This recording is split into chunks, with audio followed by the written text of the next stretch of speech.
Les forces russes avancent de tous côtés. Macron va-t-il nous sauver? Non, nous ne verrons pas ça dans cette vidéo. Par contre, nous allons voir peut-être un nouveau front s'ouvrir en Ukraine. Voilà. Mais avant tout, nous allons donner la parole à des officiers ukrainiens. Je tenais à le faire parce qu'on doit regarder les deux côtés. Les Russes s'empareront du Donbass d'ici octobre. Puis, le conflit se figera et nous devrons négocier avec Poutine. Ça vient d'un article de journal, je vais vous lire plusieurs témoignages. Donc là, c'était Sergueï, un officier de la brigade située à Chasnovar. Eux, les officiers ukrainiens, sont réalistes. Zelensky, Biden ne le sont pas. Il y a des brigades ukrainiennes dont l'effectif a baissé de 30 à 40%. Et c'est pas les 61 milliards accordés par les Américains qui vont les sauver. Le temps de former les troupes, etc., c'est pas avant 2025. Ça arrivera trop tard. En plus, ils ont un nouveau commandant qui s'appelle Zyrski, qui est surnommé le boucher. Et lorsque les officiers et les soldats ont su que c'était lui qui était nommé, il y a eu comme une paralysie chez eux.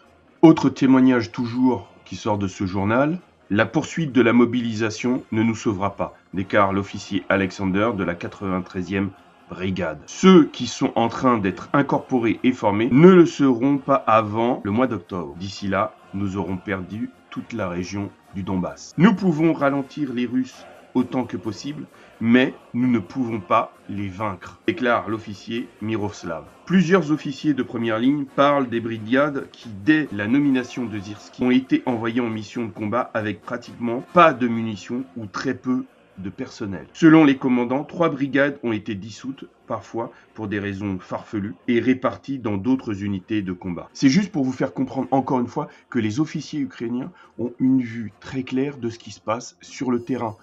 Eux sont sur le front, donc ils savent ce qui se passe. Zelensky, Biden, etc. Biden, il le fait parce qu'il sait très bien que l'Ukraine ne peut pas gagner, mais il le fait, c'est clairement pour occuper les Russes, c'est pas autre chose. Donc là, on part sur le front, c'est parti.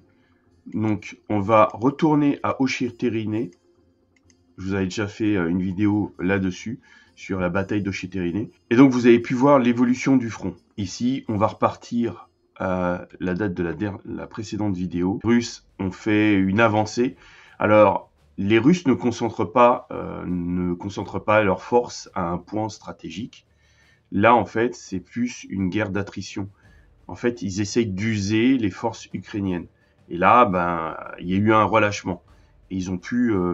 apparemment, soit c'est lors d'une relève d'unités, et voilà, ou comme je vous l'avais dit, c'est les unités de reconnaissance qui ont vu une brèche à ce niveau-là, et les forces russes ont pénétré loin, jusqu'à Ochétérine. Donc, comme je l'avais dit, je vous avais dit qu'il y aurait sûrement un double enveloppement entre Ochétérine et Keramik Novokalinov, pour ensuite se diriger vers Arkhangelsk. Et au même moment, il y avait les forces à Bourdichy qui essayaient de s'emparer de la ville, jour par jour. Allez, c'est parti. Il y a eu un enveloppement, mais pas un double enveloppement. Ils ont continué soit ils continuaient vers Novo-Alexandrivska, soit vers Sokil, soit ils allaient faire un double enveloppement ici. Là, comme je l'avais dit, ils ont pris Keramik, Novokalinov. Et à Arkhangelsk, il y a toute une unité qui a débandé. Ils se sont fait bombarder par les Russes en partant du village. Voilà, vous avez vu la situation. Ils sont partis de Ochétérine. Et puis là, ils ont pu prendre Keramik, Novokalinov, Arkhangelsk, Solovyov, Berdichy. Voilà, ils ont pu prendre toute cette zone-là. Après, par la suite, je vous ferai des points, si on le fait régulièrement, je vous ferai des points sur chaque bataille et l'évolution de chaque bataille. Là, on va aller plus vers le sud. Là, on va aller vers le sud. On est toujours pas loin d'Advivka. Ici. Donc, ici. Là, c'est au sud d'Ochétérine. Je vous montre parce que c'est là où il y a eu le plus d'évolution. Donc on recommence pour voir.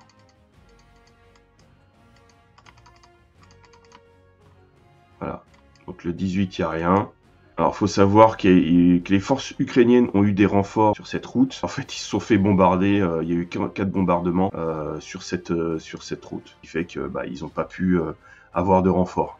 Là, on va aller vers Chassiv-Var. C'est dans cette zone-là, d'accord, pour que vous puissiez situer au niveau de la carte ukrainienne.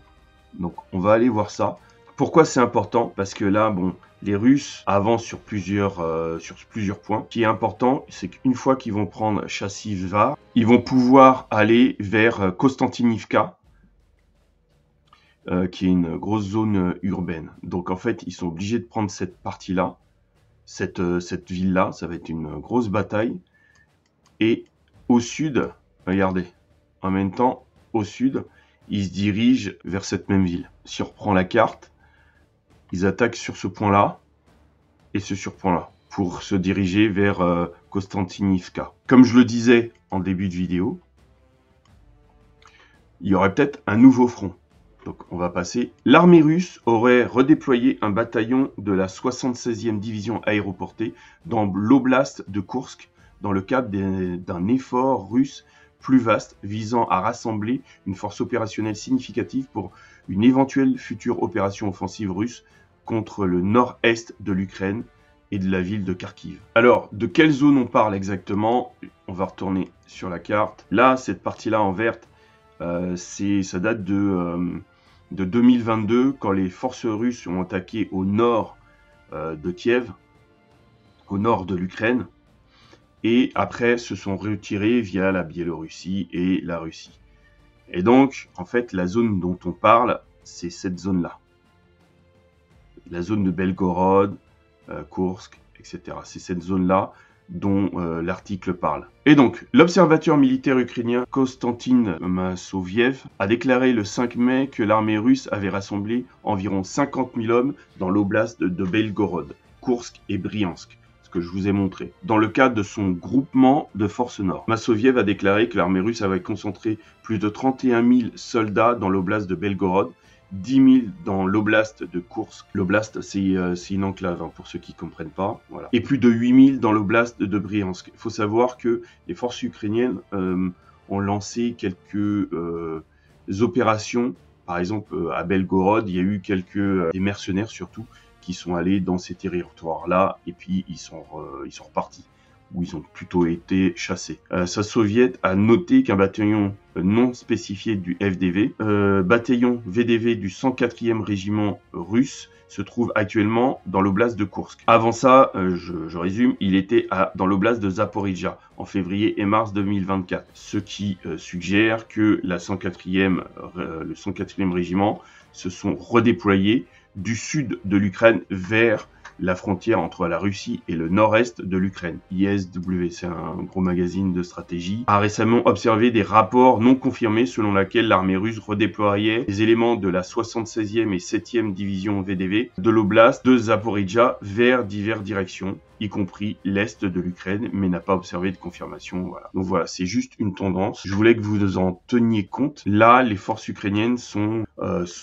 engagées à Zaporizhzhia, à Kherson, à Donetsk. Donc en fait, je voulais faire un petit rappel. J'ai pas été dans le détail des régiments, des divisions, des unités militaires engagées. Je voulais juste faire un rappel de ce qui se passe en Ukraine, avec une prospective, une analyse, une anticipation sur ce qui pourrait se passer au nord, vers Belgorod et Koursk. Et les prochaines fois sur Chassiv-Var, regardez un peu ce qui se passe dans le détail, voilà, ainsi que la zone d'Avizka. Surtout pour m'aider, n'hésitez pas à vous abonner, mettez un like, mettez un commentaire. Et pour ceux qui peuvent aider la chaîne, n'hésitez pas à faire une souscription, un abonnement à la chaîne. Voilà, ça coûte pas cher, ça aide la chaîne. Et donc, serrez les rangs et restez unis.